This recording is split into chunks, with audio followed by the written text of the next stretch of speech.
Vraiment pris pour. On va continuer à penser aussi à notre sœur Mérielle, que le Seigneur la bénisse. Je ne sais pas si tu as eu des nouvelles, non? Que le Seigneur la bénisse, notre sœur. Voilà. Ça me reviendra. Voilà. Ça. Ouais, Bernard, mais Bernard, il va très bien. Bernard, il va très bien. Je l'ai vu la semaine dernière, hier, il va très bien. Voilà. Donc, merci Seigneur de pouvoir prier pour ces bien-aimés. Peut-être vous voulez bien qu'on prie ensemble pour ces bien-aimés? Allez, peut-être, une fois n'est pas coutume, je me demande une sœur. Enfin, tu veux le faire pour nous, s'il te plaît? Hein? Merci. Merci. Merci Seigneur.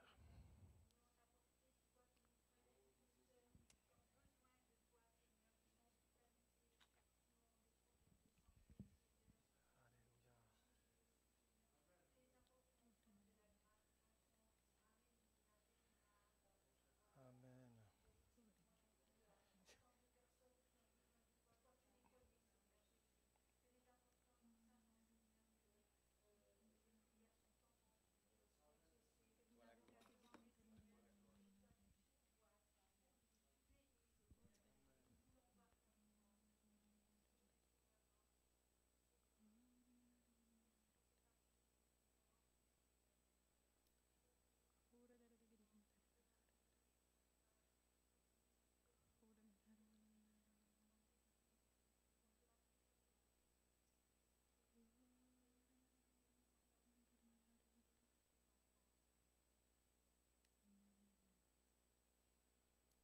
Bonjour à tous. Est-ce que c'est de Stéphane dont tu voulais parler, Cyril? La prière? Non. Bon. Parce qu'il y avait aussi Stéphane Chen qui s'est fait opérer. Je suis un peu sa secrétaire des fois. Euh, donc, c'était Stéphane Chen, voilà, la personne en plus. Je réfléchissais à ces moments que nous passons ensemble et je me disais, on a deux responsabilités essentielles dans notre vie de chrétien. La première, c'est une responsabilité personnelle, parce que lorsque nous rencontrerons notre Seigneur, nous serons face à face et en fait, il nous dira, mais qu'est-ce que tu as fait? Et c'est notre salut qui est en jeu. Donc ça, c'est notre première responsabilité. La deuxième responsabilité, c'est une responsabilité collective, c'est-à-dire que nous sommes l'Église, nous sommes son corps. Et nous avons vraiment à travailler aussi comme un corps, comme une église. Nous sommes l'église et l'épouse de Christ. Et il faut vraiment que nous réalisions que, en fait, tout est collectif. C'est-à-dire que nous sommes là pour grandir ensemble, pour mûrir ensemble, pour devenir un pour le Seigneur. Et je repensais à ce verset que l'on a souvent cité au niveau du groupe des chantres et des musiciens cette année. C'est tous persévérer d'un commun accord dans la prière, dans Actes 1,14. Et vraiment, c'est ce que nous allons faire cet après-midi. Et vous allez voir tous les chants que j'ai choisis. C'est nous. Nous louons, nous exaltons, nous chantons. Parce qu'en fait, nous sommes ce corps et nous avons tous besoin les uns des autres et nous avons tous besoin de notre prochain. Et pourquoi? Parce qu'en fait, une oreille tout seule n'aurait pas d'utilité, mais il faut que l'oreille soit attachée à la tête, il faut que le bras soit attaché à l'épaule, etc., etc. Et nous sommes, en fait, nous avons cette responsabilité collective d'avancer ensemble et de nous accepter et d'avoir patience les uns avec les autres. Vous allez voir, c'est dans les chants que j'ai choisis aussi. Donc nous allons commencer par chantons car Dieu est là. Je vous invite à vous lever s'il vous plaît.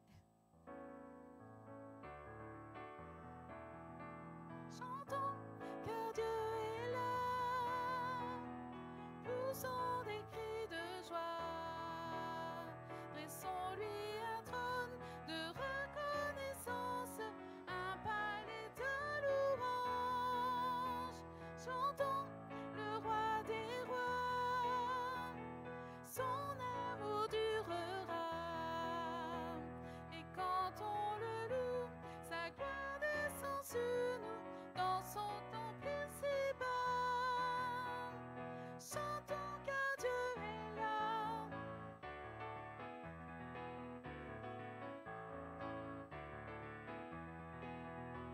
Jésus demeure au milieu de son temple quand il vient le louer. Jésus demeure au milieu de son peuple quand il vient l'adorer. Chantons car Dieu est là.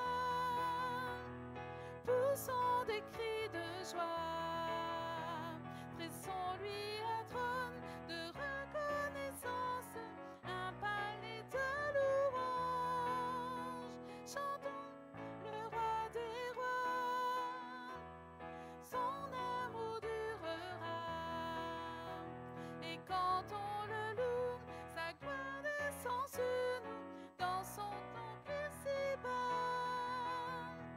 chantons car Dieu est là.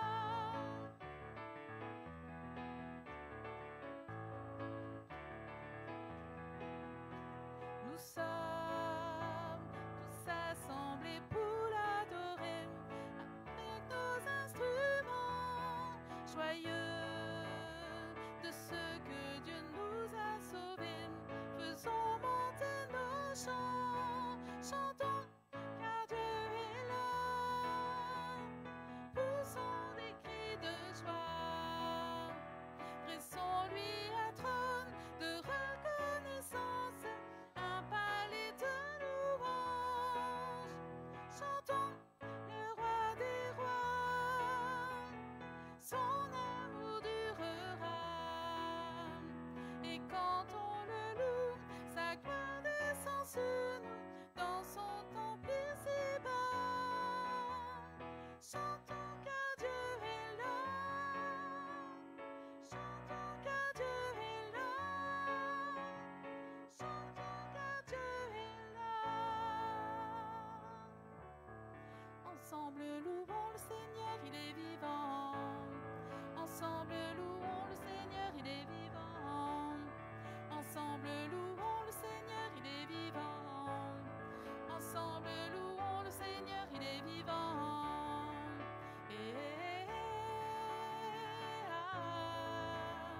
Louons le Seigneur, il est vivant.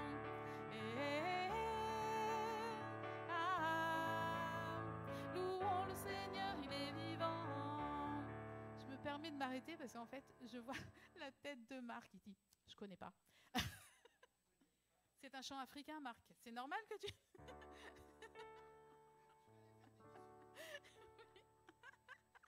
Donc on va le rechanter pour Marc, comme ça il va l'apprendre. Ensemble louons le Seigneur, il est vivant. Ensemble louons le Seigneur, il est vivant. Ensemble louons le Seigneur, il est vivant. Ensemble louons le Seigneur, il est vivant.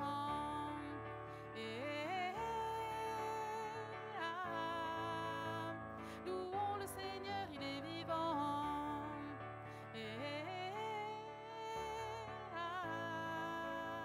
Louons le Seigneur, il est vivant. Exaltons le roi des rois, tous unis pour le célébrer. Glorifions le roi des rois. Élevons son nom à jamais. Exaltons le roi des rois. Tous unis pour le célébrer. Glorifions le roi des rois. Élevons son nom à jamais. Unissons nos voix, chantons notre roi. Ensemble élevons notre adoration. Unissons nos voix, chantons notre roi. Ensemble élevons notre adoration. Exaltons le roi des rois. Tous unis pour le célébrer. Glorifions le roi des rois. Élevons son nom à jamais.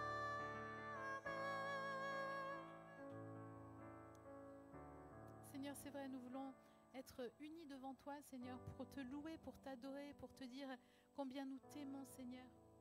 Merci pour ta présence dans nos vies, merci pour ta présence dans nos cœurs et merci pour ta présence dans cette église, Seigneur. Nous voulons vraiment t'honorer, te glorifier, t'adorer par nos paroles, par nos actions, par notre cœur, Seigneur. Nous voulons que Notre louange monte vers toi comme un doux parfum, Seigneur. Merci parce que tu bénis, Seigneur, lorsque un ou deux sont assemblés, 2 ou 3 sont assemblés en ton nom, Seigneur. Merci parce que tu es au milieu d'eux, Seigneur. Et cet après-midi, Seigneur, nous savons que tu es là et que ton souhait, c'est de nous bénir, de nous restaurer, de nous consoler s'il y a besoin, Seigneur. Merci, Jésus, pour ta présence. Merci, Esprit de Dieu, pour ta présence dans ce lieu. Peut-être que quelques-uns d'un même cœur peuvent louer le Seigneur. Oh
le Seigneur.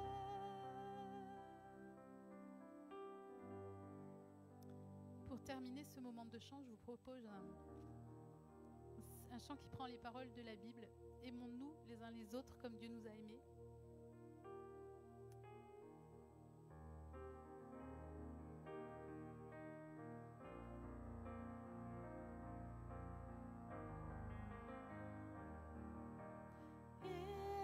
Aimons-nous les uns les autres comme Dieu nous a aimés.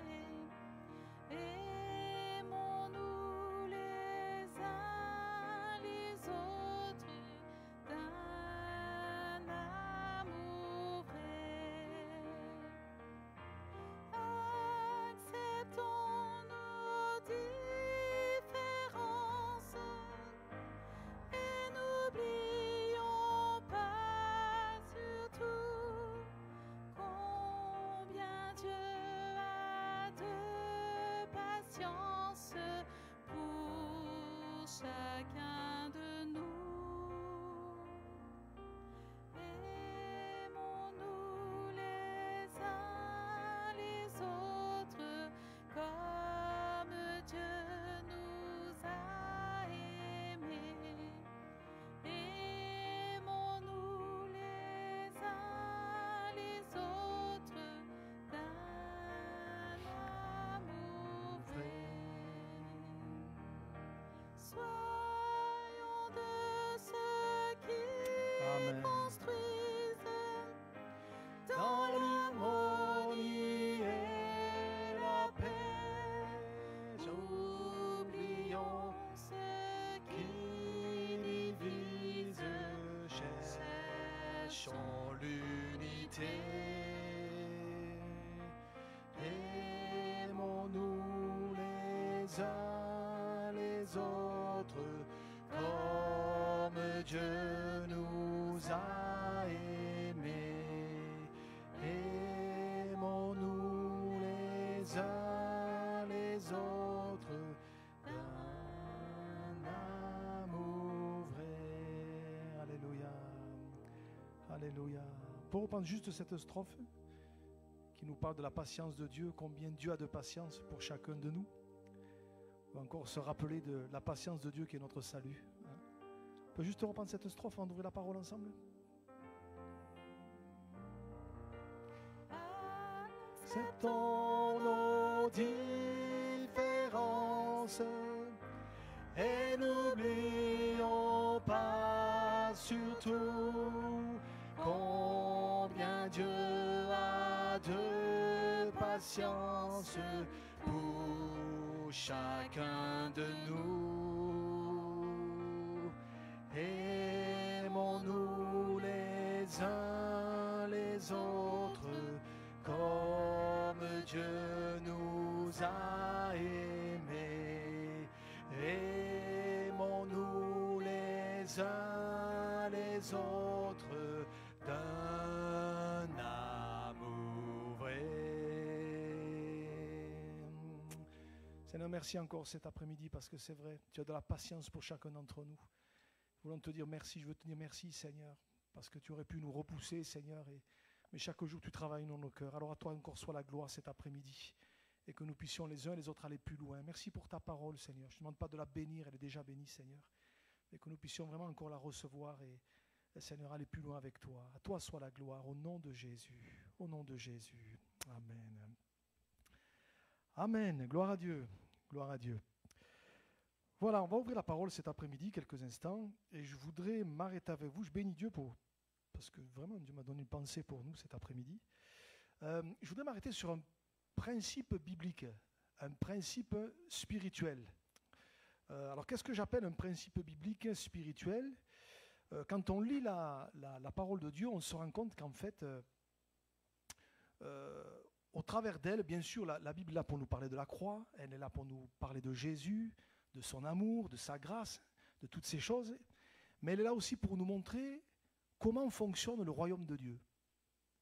Parce que c'est évident que si on essaye de s'approcher du Seigneur et de fonctionner avec les choses de Dieu comme on le fait avec les choses humaines, ça ne va pas fonctionner. Et un principe biblique, c'est un principe spirituel, en fait, c'est comme si Dieu, je le dis avec mes mots, nous expliquait, voilà comment ça marche dans le royaume de Dieu. Et quand on fonctionne selon le royaume de Dieu, alors ça nous permet de rentrer dans ce que Dieu a prévu pour nos vies. Et cet après-midi, je voudrais m'arrêter sur un principe que Jésus a énoncé, et qui pour moi est très important, et je me dis peut-être que le Seigneur veut parler à quelqu'un. Alors peut-être, juste pour un petit peu comme ça, pour quelque part nous aider à comprendre, juste je vais vous livrer quelques principes spirituels, là comme ça un petit peu à la volée, qu'on connaît par cœur. Vous allez voir, vous allez vite comprendre. Par exemple, Jésus a dit, celui qui s'abaisse sera élevé, et celui qui s'élève, c'est un principe spirituel ça. Voyez ? C'est pour ça que Pierre dira, Dieu résiste aux orgueilleux, mais il fait grâce aux humbles. Voilà. Hein, on vit dans un monde où on essaye toujours de s'élever, et s'il faut écraser les autres, on ne va pas se gêner, quoi. Voyez ? Mais dans le royaume de Dieu, ce n'est pas comme ça que ça fonctionne. Et là, vous avez un principe spirituel important. Voilà. Celui qui s'abaisse, qui s'humilie, eh bien, il sera élevé. Mais si c'est le contraire, ça ne fonctionnera pas. Un autre principe spirituel, par exemple, l'apôtre Paul dira, car nous marchons par la foi et non par la vue. Vous voyez, c'est un principe spirituel, ça. Si on essaye de fonctionner par la vue, et aujourd'hui, combien de gens disent, moi je crois que ce que je vois, mais dans les choses de Dieu, ça ne peut pas fonctionner. D'ailleurs, vous vous rappelez que Jésus dira à Thomas, on se rappelle, hein, d'ailleurs les gens souvent se réfèrent à Thomas, vous voyez comme quoi on prend ce qui nous intéresse. Hein. Moi je suis comme Saint Thomas, je crois que ce que je vois. Ouais, mais on oublie ce que Jésus lui a dit. Heureux ceux qui n'ont pas vu et qui ont cru. D'ailleurs, des gens qui ont vu des miracles et des choses extraordinaires et qui n'ont pas cru, vous en avez plein. Hein. Donc, vous voyez, c'est un principe biblique, il est là. Nous marchons par la foi et non par la vue. L'apôtre Paul dira aussi, un autre principe, on récolte ce qu'on sème. Ne vous y trompez pas, on ne se moque pas de Dieu. Ce qu'un homme aura semé, il le moissonnera, il le récoltera. Vous voyez, principe biblique. Hein. Si on sème du vent, on récolte la tempête. Vous voyez, c'est tout ça les principes bibliques. Allez, un autre que j'aime beaucoup, avant d'arriver à celui qui m'intéresse cet après-midi, on le connaît bien aussi. Regardez dans les Proverbes, allez, vas-y, mets-le-moi, dans les Proverbes, chapitre 11, versets 24 et 25, on connaît ça. Hein. D'ailleurs, c'est un verset souvent on s'en est servi d'une manière parfois un peu abusive, du moins certain. Hein. Mais le principe, il est là. Tel qui donne libéralement devient plus riche, et tel qui épargne à l'excès ne fait que s'appauvrir. Et le verset 25, l'âme bienfaisante sera rassasiée, écoutez bien, le principe il est là, et celui qui arrose sera lui-même arrosé. Vous voyez, c'est un principe biblique ça. Si tu attends d'être arrosé, et là on pourrait, arroser c'est quoi? C'est un petit peu le symbole de la bénédiction en fait. Si tu attends que Dieu te bénisse pour bénir les autres, tu vas attendre longtemps quoi. Parce qu'en fait c'est le contraire. Vous voyez, il y a des principes bibliques comme ça qui nous sont donnés, et toute la Bible est remplie de principes spirituels qui sont là pour nous aider à comprendre comment ça fonctionne dans le royaume de Dieu.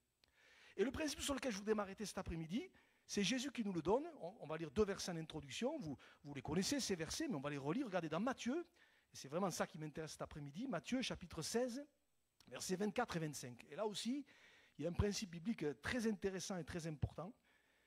Et je me dis que peut-être Dieu veut parler à quelqu'un cet après-midi. Regardez ce que Jésus dit.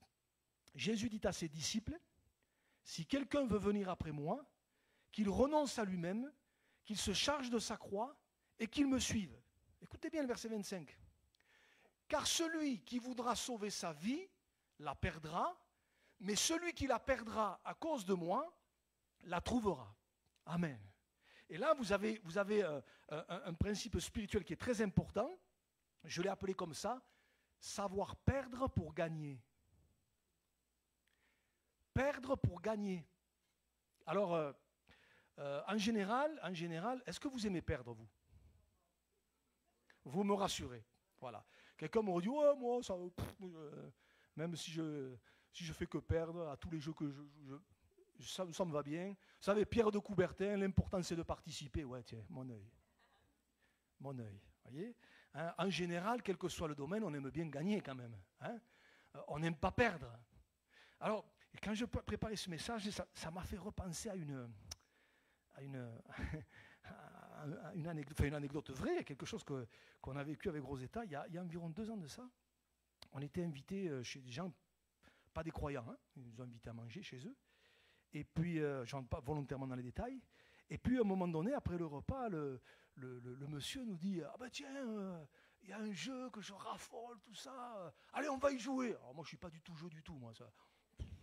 J'ai pris sur moi, j'ai dit, bon, qu'est-ce que c'est ce truc encore? Et en fait, le jeu, c'était, alors je ne me rappelle plus, ça avait un nom, c'était l'espèce de jeu de quilles, là, et avec une autre quille, tu balançais dessus, et il fallait faire tomber. Vous voyez, c'était à peu près ça, les trucs. Et le gars, comment ça s'appelle?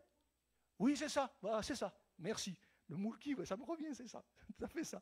Et le gars, il nous explique comment ça marche. Et le gars, il dit, oh, moi je raffole de ça, j'aime ça, tout ça, tout ça. Bon, je dis, bon, allez, on va essayer. Bon, moi, j'avais pas envie, mais enfin, bon, allez. Et ce jour-là, je crois que la grâce m'est tombée dessus. Parce qu'alors, je jouais, je décagnais tout. Et lui qui me montrait, rien du tout. Mais ça n'est arrivé à un point où j'étais gêné, quoi. Parce que je le voyais changer de tête. Et il commençait, je sentais que ça le prenait, excusez-moi, ça le gonflait, ça l'énervait. L'autre, il ne sait pas jouer, il n'a jamais joué de ça, il décagne tout. Et lui, que c'était son jeu, qui jouait à ça tout le temps, rien du tout ce jour-là. Et là, j'ai compris, j'ai dit, oula, le gars, il n'aime pas perdre. Donc à un moment donné, à la fin de la première partie, il fait, bon, on arrête. J'ai dit, oui, on va arrêter. Ça m'a fait penser à ça. Vous voyez, on n'aime pas perdre. On n'aime pas perdre, vous voyez. Mais dans les choses de Dieu, et c'est ça pour nous le plus important cet après-midi, dans les choses de Dieu, il y a des moments, si on veut gagner, il faut perdre. Il faut perdre. Et c'est un petit peu, quelque part, ce qu'explique Jésus ici dans le verset 25, qu'on a lu tout à l'heure. Hein, celui qui voudra sauver sa vie la perdra, mais celui qui la perdra à cause de moi la trouvera. Combien de gens aujourd'hui ne veulent pas s'engager avec le Seigneur, ont peur de s'engager avec le Seigneur, parce que quelque part, ils pensent que s'ils le font, ils vont perdre. Ils vont perdre des choses. Ils vont perdre certaines libertés. Ils vont perdre certaines prérogatives. Voyez, ils ont peur que ce soit comme une camisole de force qu'on met sur eux et qui va les restreindre de tout un tas de choses. Alors qu'en fait, quand on s'engage avec le Seigneur, quand on confesse le nom de Jésus, quand on dit « Seigneur, je veux passer par les eaux du baptême », mais en fait, on est gagnant surtout, si vous me permettez l'expression. Parce qu'on reçoit des choses que le monde ne peut pas nous donner. Le salut de notre âme, le pardon de nos péchés, la paix du cœur, la joie qui vient d'en haut, l'assurance de notre salut. Notre nom est inscrit dans le livre de vie, nos péchés sont pardonnés. Mais tout ça, le monde ne peut pas nous le donner. Voyez, et combien j'ai vu de gens, à un moment donné, arriver au moment où il faut aller plus loin, il faut s'engager, il faut donner son cœur au Seigneur, ils reculent parce que, quelque part, ils ont l'impression que s'ils le font, ils vont perdre. Mais non, en fait, ils ne vont rien perdre, on est gagnant. Voyez, c'est un petit peu l'histoire du jeune homme riche, en fait. Le jeune homme riche, qui avait quasiment tout compris. Qu'est-ce qu'il faut que je fasse pour hériter de la vie éternelle? Il a tout, ce garçon. Il a compris qu'il fallait venir à Jésus. Il a compris que la vie éternelle, c'était vrai. Il avait le respect des commandements de Dieu. Enfin bref, il avait tout, quoi. Et quand Jésus lui dit, va, vends tout ce que tu as et suis-moi, il repart tout triste. Mais qu'est-ce qu'il a eu, en fait? C'était quoi son problème? C'est pas qu'il n'avait rien compris. C'est qu'il a eu peur de perdre. Alors que quand Jésus lui dit, vends tout ce que tu as, puis viens et suis-moi, mais en fait, il aurait été gagnant sur toute la ligne. Parce que si Jésus lui dit, viens et suis-moi, c'est que Jésus avait un plan pour sa vie. Et qu'il lui aurait donné bien plus que ce qu'il avait perdu, entre guillemets, concernant les choses de la terre. Mais il a reculé, en fait. Il a eu peur de perdre. Et c'est pour ça qu'il est reparti tout triste, vous voyez. Et cet après-midi, moi, je ne sais pas où on en est avec le Seigneur, mais si tu n'as pas encore donné ton cœur au Seigneur, mais tu ne vas pas être perdant en le faisant. Hein. Vous vous rappelez ce que l'apôtre Paul dira? Bien sûr, alors, bien sûr, il faut être clair. Bien sûr que quand on vient au Seigneur, il y a des choses qu'on délaisse. Il faut dire la vérité. Hein, il y a des choses qu'on délaisse. D'ailleurs, on l'a lu dans le texte. Jésus dit quoi? Si quelqu'un veut venir après moi, qu'il renonce à lui-même. C'est pas on va te faire renoncer. Non, c'est volontaire qu'il renonce à lui-même. Et c'est évident que quand je viens au Seigneur, il y a des choses auxquelles je vais renoncer. C'est évident. Il y a des choses que je vais délaisser. Le péché, certaines pratiques, certains fonctionnements, des choses qui étaient de ma vie ancienne, je les délaisse. L'apôtre Paul dira concernant les Thessaloniciens, car on raconte à notre sujet quel accès nous avons eu auprès de vous et comment vous êtes convertis à Dieu en abandonnant les idoles pour servir le Dieu vivant et vrai. Donc, oui, il y a des choses à délaisser, mais on ne perd pas en fait, on gagne. On est gagnant. Et si cet après-midi, tu n'as pas encore donné ton cœur au Seigneur, mais j'aimerais te dire, c'est un mensonge du diable, en tout cas que le diable essaie de te faire croire, que de penser que si tu donnes ta vie à Jésus, tu vas être perdant dans bien des domaines. Au contraire, tu vas être gagnant. Oui, peut-être tu vas perdre quelques amis, peut-être quelques relations, mais vous savez, si parce qu'on veut marcher avec Jésus, il y a des gens qui nous délaissent, c'est que ce n'étaient pas des vrais amis, c'est tout. Parce qu'un vrai ami, même s'il n'a pas la même foi que toi, parce que c'est ton ami, il va rester ton ami. Voyez ? Donc, si peut-être cet après-midi, quelqu'un n'a pas encore donné son cœur au Seigneur, j'aimerais te dire, mais tu ne vas pas être perdant. Au contraire, tu as tout gagné. Tu as tout gagné, parce que le Seigneur va te donner ce que le monde ne peut pas te donner. Alléluia. Maintenant, on va un petit peu plus loin. Ce principe spirituel, il est aussi pour nous, les croyants. Et là, je voudrais vraiment peut-être que ça puisse se parler à notre cœur. En ce moment, je lis le livre des Chroniques. Là, je suis au 2e livre des Chroniques, je suis sur la fin. Et j'ai relu une histoire, en la relisant, elle m'a touché, elle m'a interpellé, elle m'a fait réfléchir. Et c'est là qu'est né un petit peu ce message. Il y a l'histoire d'un roi à un moment donné, et on va la lire ensemble. Alors ce roi, ce n'est pas le plus connu de tous. Il y a des rois qui sont célèbres, je pense à Josaphat, je pense à Ézéchias et à Josias. Vous voyez, c'est les rois un petit peu, hormis David et Salomon, bien sûr, mais hormis ces deux-là, ce que je viens de vous citer là, c'est les plus connus, vous voyez. Et il y en a, ils sont un peu moins connus. C'est le roi Amathia. Je ne sais pas si ça vous dit quelque chose, Amathia. Alors si je résume un petit peu sa vie à Amathia, malheureusement pour lui, il a bien commencé, mais il a mal fini. Vous voyez, comme quoi, déjà, ça nous rappelle une chose, c'est que dans la vie avec Dieu, il ne s'agit pas de partir. Hein. Il faut aller jusqu'au bout. Hein. Celui qui persévérera jusqu'à la fin sera sauvé, a dit Jésus. Voyez. Et lui, malheureusement, comme d'autres, hein, et comme beaucoup de chrétiens aujourd'hui, c'est pas nouveau. Hein. Partir, c'est bien, mais il faut aller jusqu'au bout. Hein. Il faut persévérer jusqu'au bout. Et lui, il est bien parti, il a marché avec Dieu, vous relirez un petit peu sa vie, mais malheureusement, il a mal fini. Et à un moment donné, alors qu'il est dans sa bonne période spirituelle, il va intervenir un épisode. Et cet épisode-là, il est très intéressant, il est très instructif pour nous encore aujourd'hui. Regardez, on va le lire. C'est dans 2 Chroniques, chapitre 25, et on va lire du verset 5 au verset 11. Il est dit ceci. Amathia rassembla les hommes de Juda et les plaça d'après les maisons paternelles, les chefs des milliers, les chefs des centaines, pour tout Juda et Benjamin. Il en fit le dénombrement depuis l'âge de 20 ans et au-dessus, et il trouva 300 000 hommes d'élite en état de porter les armes, maniant la lance et le bouclier. Il prit, écoutez bien, il prit encore à sa solde dans Israël. Alors il faut savoir qu'à ce moment-là, Israël était séparé de Juda. Et Israël ne marchait pas avec Dieu. Voyez ? Donc il prit encore à sa solde dans Israël 100 000 vaillants hommes, écoutez bien, pour 100 talents d'argent. Je vais y revenir à ça. Un homme de Dieu, qui, je ne sais pas, un homme de Dieu, vint auprès de lui et dit, ô roi, qu'une armée d'Israël ne marche point avec toi, car l'Éternel n'est pas avec Israël, avec tous ses fils d'Éphraïm. Si tu vas avec eux, écoutez bien, si tu vas avec eux, quand même tu ferais au combat des actes de vaillance, Dieu te fera tomber devant l'ennemi, car Dieu a le pouvoir d'aider et de faire tomber. Amathia dit à l'homme de Dieu, et je le comprends, et comment agir à l'égard des 100 talents que j'ai donnés à la troupe d'Israël? L'homme de Dieu répondit, l'Éternel peut te donner bien plus que cela. Alors Amathia sépara la troupe qui lui était venue d'Éphraïm afin que ces gens retournassent chez eux, mais ils furent très irrités contre Juda et ils s'en allèrent chez eux avec une ardente colère. Et le verset 11, la conclusion, Amathia prit courage, et conduisit son peuple, il alla dans la vallée du sel et il bâtit 10 000 hommes des fils de Séhir. Amen. Alors je vous fais un bref résumé pour bien comprendre et que j'en arrive là où je veux en venir. Si je résume un petit peu, Amathia part à la guerre contre ses ennemis et il recrute tout un tas de soldats. Et parmi les soldats qu'il va recruter, il va aller en recruter en Israël. Vous voyez, il va en recruter une sacrée ribambelle, il les fait venir, sauf que, et merci Seigneur, Dieu intervient dans l'affaire. Et que Dieu fasse que dans nos situations, dans nos vies, Dieu puisse intervenir. Hein. Des fois, on peut faire des choses. Ça, vous savez, comment je vais dire ça? Dans la vie avec Dieu, il ne s'agit pas toujours d'attendre que Dieu nous dise fais ci, fais ça, fais ci, fais ça. Non, des fois, il faut faire les choses. Il ne faut pas toujours attendre une révélation, un truc. Des fois, il y a des gens qui disent moi, j'attends que Dieu me parle. J'attends que Dieu te parle, tu vas attendre longtemps alors. Hein. Il y a des choses, il faut les faire. Et dire Seigneur, écoute, je fais ce qui me semble bon.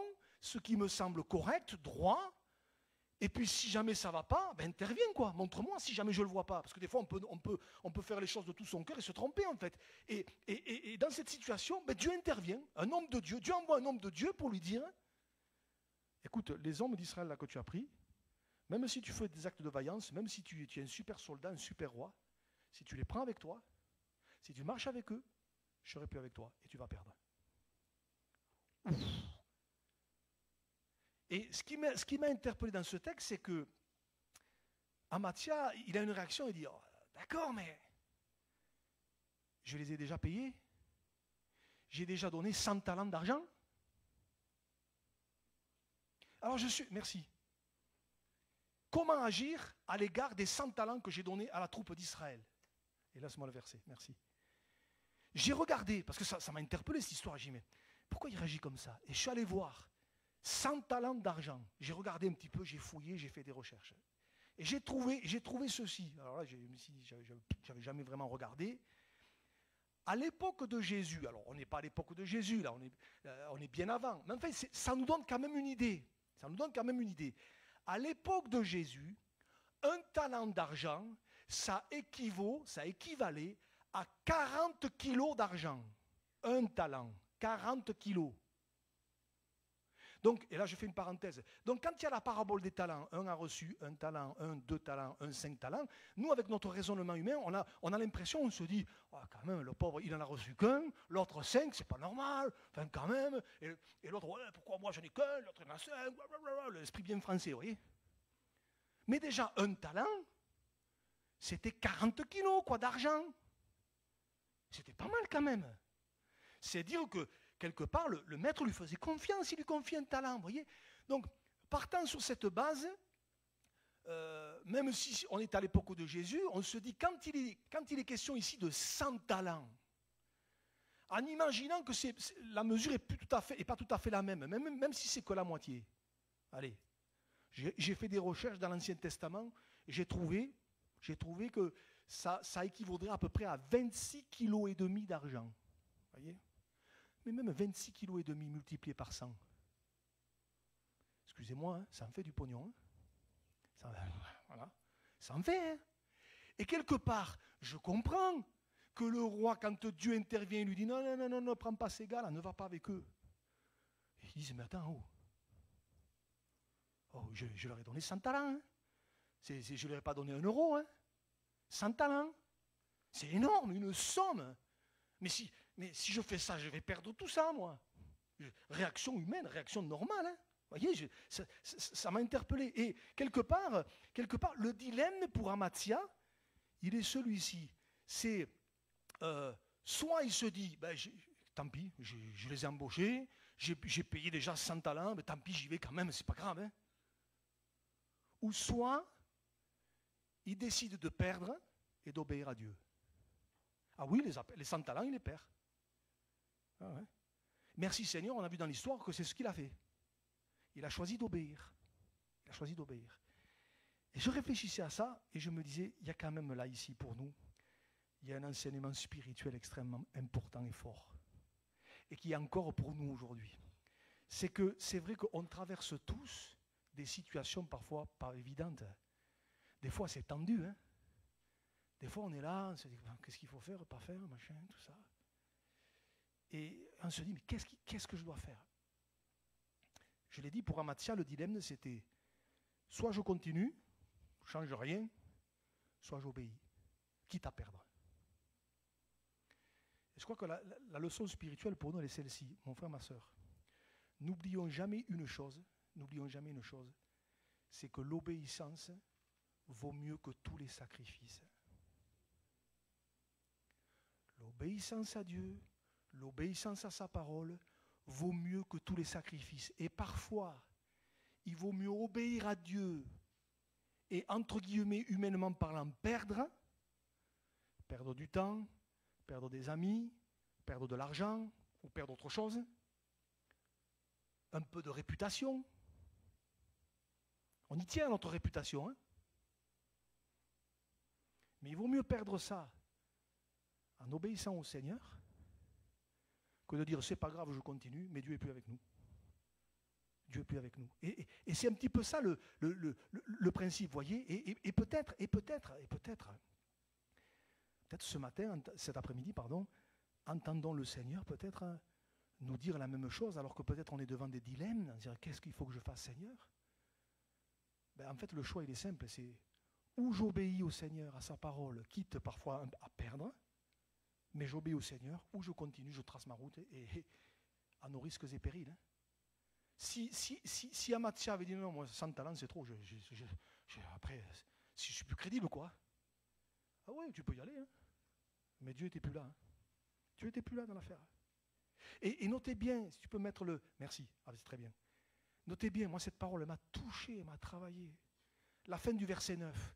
Quand il dit, mais comment agir? Les 100 talents, purée, mais te rends compte, Seigneur, la somme que j'ai donnée, mais quand même, qu'est-ce qu'il faut que je fasse avec ça? Vous avez vu ce que Dieu lui dit?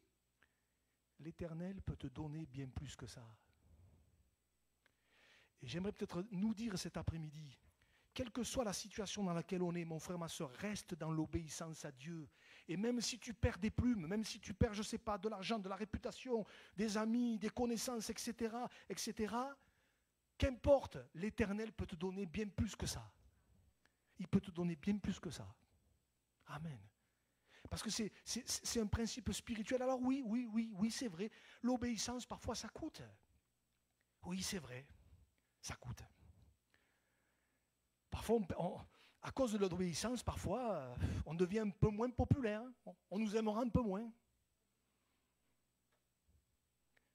Mais qu'est-ce qu'il faut faire? D'ailleurs, dans cette histoire, on y revient. Quand je dis on devient impopulaire, eh bien, Amatia, regardez verset 10, le verset d'après, si tu peux me le mettre, merci. Amatia, il obéit, hein, tant pis, bon, les 100 talents, tant pis. Amatia sépara la troupe qui lui était venue d'Éphraïm afin que ces gens retournent chez eux.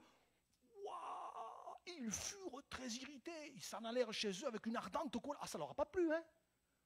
Waouh! Et l'obéissance à Dieu, parfois, c'est ça. Quand on veut un temps soit peu, à minima, dire non, moi je veux, ça c'est pas possible, ça.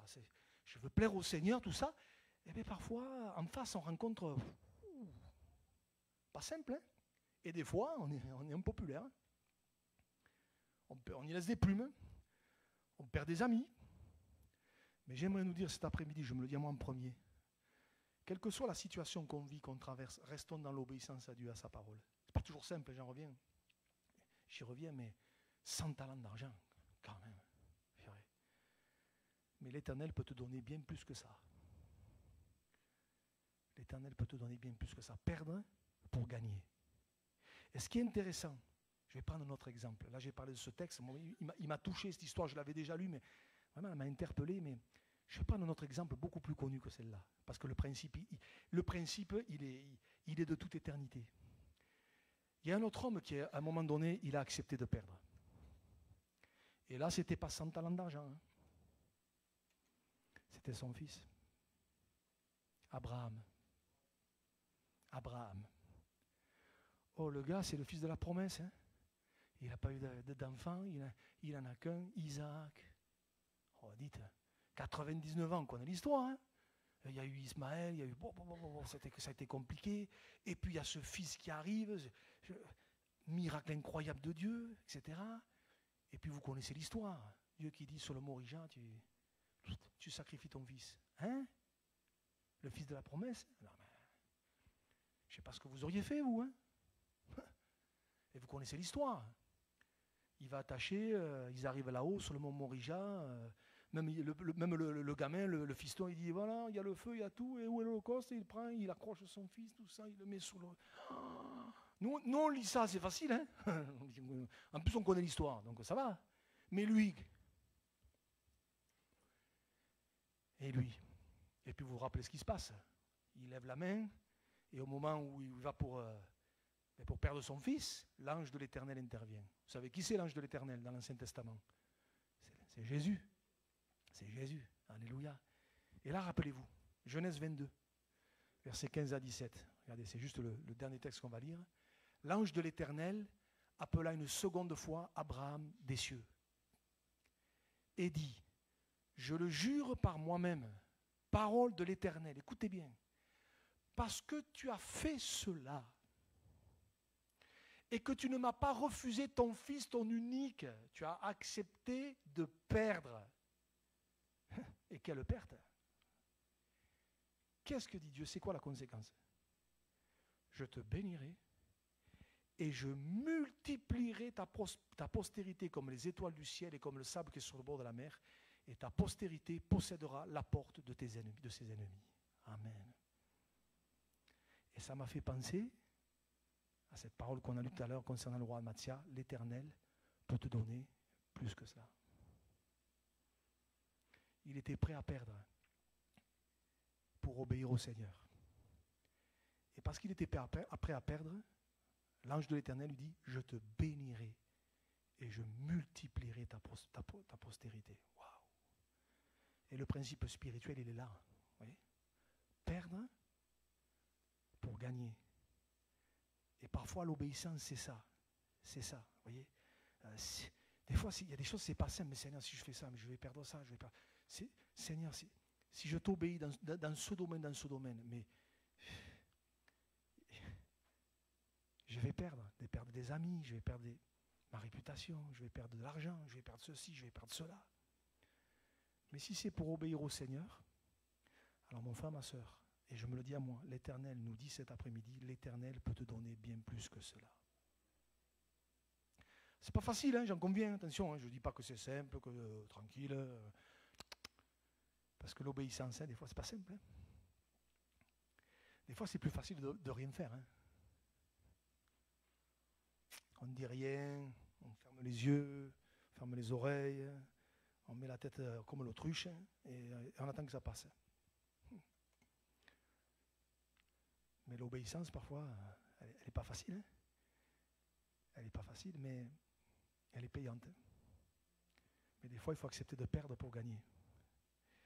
Et je me dis, c'est un principe spirituel qui dépasse la logique humaine, en fait, parce que la logique humaine, c'est le contraire. Il ne faut surtout pas perdre. Il ne faut surtout pas perdre la face.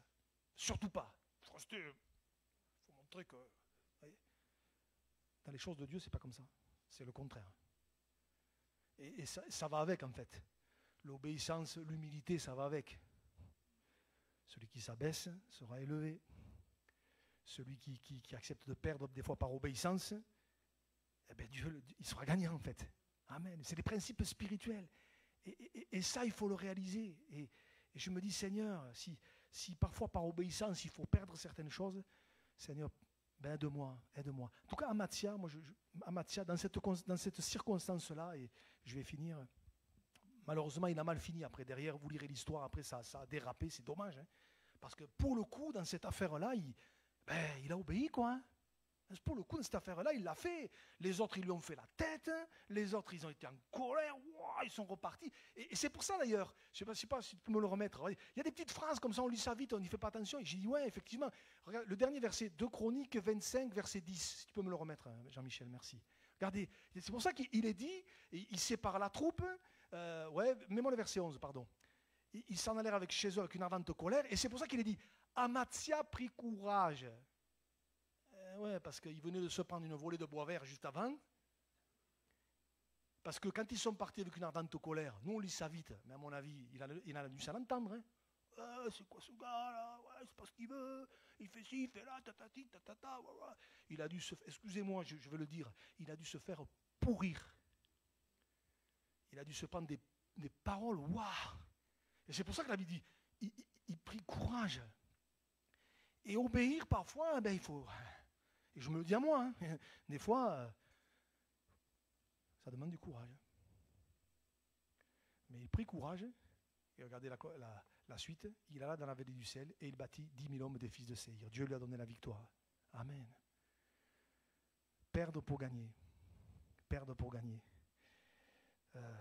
Que Dieu nous aide dans nos difficultés, dans les situations dans lesquelles on traverse, à nous rappeler toujours que ce principe spirituel, il était déjà là à l'époque d'Abraham, on le voit à l'époque d'Amathia, Jésus en reparle. Et il y a d'autres situations, je n'ai pas le temps de m'y arrêter, où on voit que des fois, il a fallu accepter de perdre pour gagner.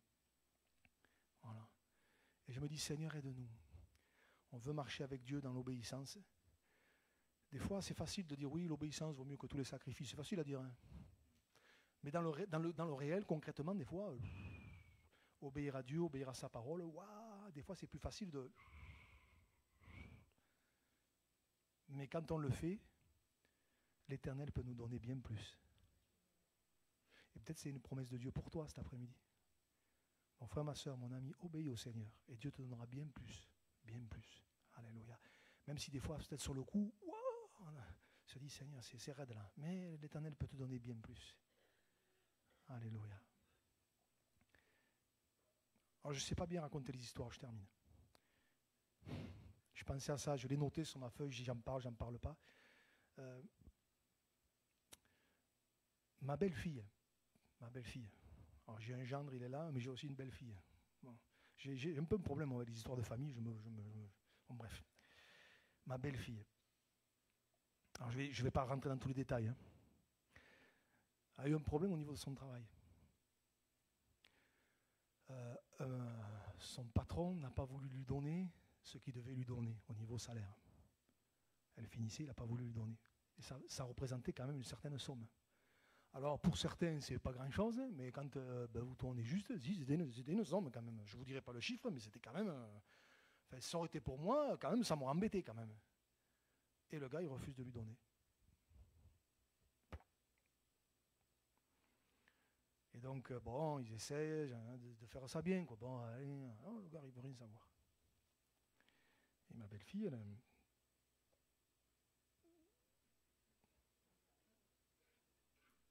Et là, dans son cœur, la colère, vous voyez, tous ces sentiments qui montent, où vous avez envie d'aller l'attraper et de lui expliquer le reste, vous voyez. Parce que c'est injuste. Ben oui, c'est injuste, c'est pas normal. Voilà, c'était son dû, vous voyez. Et je ne parle pas de 100 €. Hein. Bref. Et donc, qu'est-ce qu'elle fait? Ils ont un ami avocat, il faut intervenir cet ami avocat, tout ça, qui dit, écoute, je vais... Des fois, on se dit, en mettant un petit coup de pression, ça peut faire bouger les choses. Donc, c'est ce que cet avocat a fait. Il a appelé le patron, il dit, voilà, nanana, petit coup de pression, mais le petit coup de pression, Walou, Makache, rien du tout. Rien du tout. Et le truc, c'est que au bout d'un moment, donc cet avocat dit, mais si on va un peu plus loin, on peut aller un peu plus loin. Le problème, c'est que ce que ça va coûter, ça coûte plus cher que la somme qu'il doit vous donner. Donc, est-ce que ça vaut le coup de continuer? Et donc là, elle avait et à un moment donné, alors je ne rentre pas dans tous les détails, elle a décidé, elle a dit, bon, ben Seigneur, je laisse tomber. Bon, je ne vais pas commencer à rentrer dans une guerre, je laisse tomber, je vais pas... La guerre, je ne veux pas ça. Et puis dans mon cœur, je ne veux pas garder de mauvais sentiments, de l'amertume, de la haine, de la colère, tout ça. C'est pas normal, c'est injuste. Mais Seigneur, j'accepte de laisser tomber. Je perds, quoi. Il a gagné. C'est pas juste, mais il a gagné, quoi. Ça, c'était le dimanche. Et 2 jours plus tard, l'avocat l'appelle, lui dit, écoutez, finalement, votre patron vient de m'appeler. Il accepte de vous donner l'argent. Alors, ce n'était pas tout à fait la somme, mais bon. Mais il accepte elle a accepté de perdre, et parce qu'elle a perdu, le Seigneur l'a bénie. Alors, je ne sais pas bien raconter les histoires, mais elle le racontait un petit peu avec émotion. Mais mon frère, ma soeur, marchons dans l'obéissance. Ce n'est pas toujours simple, j'en conviens. Des fois, c'est... Et je comprends Mathia, il était là dans une situation, qu'est-ce que je fais, les 100 talents quand même, tout ça, je vais perdre tout ça. Oui, des fois on y laisse des plumes, mais qu'importe, par obéissance, Seigneur, je veux t'obéir, même si je perds, parce que l'Éternel peut nous donner bien plus que cela. Amen. Je voudrais vraiment que ça puisse nous encourager les uns les autres, là où on en est, dans les situations dans lesquelles on est. Seigneur, aide-moi, aide-nous à rester dans l'obéissance, même si ce n'est pas toujours facile, et Dieu nous bénira. Amen. Seigneur, cet après-midi, je te dis merci pour ta grâce, je te dis merci pour ton secours, merci pour ton aide. Je te prie d'étendre tes mains sur nous, Seigneur, et de nous aider, de nous secourir. Seigneur, à toi la gloire. Seigneur, merci parce que tu connais nos situations, nos circonstances, tu sais par où on passe, tu sais les situations des uns et des autres, et je te demande de nous aider, Seigneur, à marcher, à rester dans l'obéissance et à ne pas dévier ni à droite ni à gauche, parce que tu peux nous donner bien plus que cela. Alors Seigneur, merci pour ta parole parce qu'elle est la vérité et parce que tu veux nous aider à rester sur les sentiers de ta parole. Et si peut-être quelqu'un cet après-midi passe par des difficultés, tu le bénis, tu le secours, tu l'aides et tu poses ta main sur lui. C'est toi qui tiens toutes les portes, toutes les clés, tu les as, Seigneur. Alors Seigneur, je te dis merci parce que tu sais ce dont nous avons besoin. À toi soit la gloire, Seigneur. Aide-nous à rester dans la paix, dans la foi, dans le calme et la confiance, comme dit ta parole. C'est dans le calme et la confiance que sera votre force. Alors Seigneur, aide-nous à le vivre pleinement. À toi soit toute la gloire. Au nom de Jésus. Amen. Amen. Amen. Gloire à Dieu. Gloire à Dieu. Voilà, qu'on puisse garder ces choses parce que c'est important. Moi, ça m'a fait du bien. Hein? Ça m'a fait du bien. On se retrouve vendredi. Rappelez-vous que samedi, je l'ai dit dimanche, il y aura le jeûne et prière, même si c'est le 31 mai. Voilà. Et puis dimanche matin, on commence à 10h, le culte sera plus court, il y a l'Assemblée Générale. Hein, vous en rappelez? Et je rappelle, si vous n'êtes pas là, ça peut arriver, mais demandez une procuration. OK? Allez, que Dieu vous bénisse. Bon retour.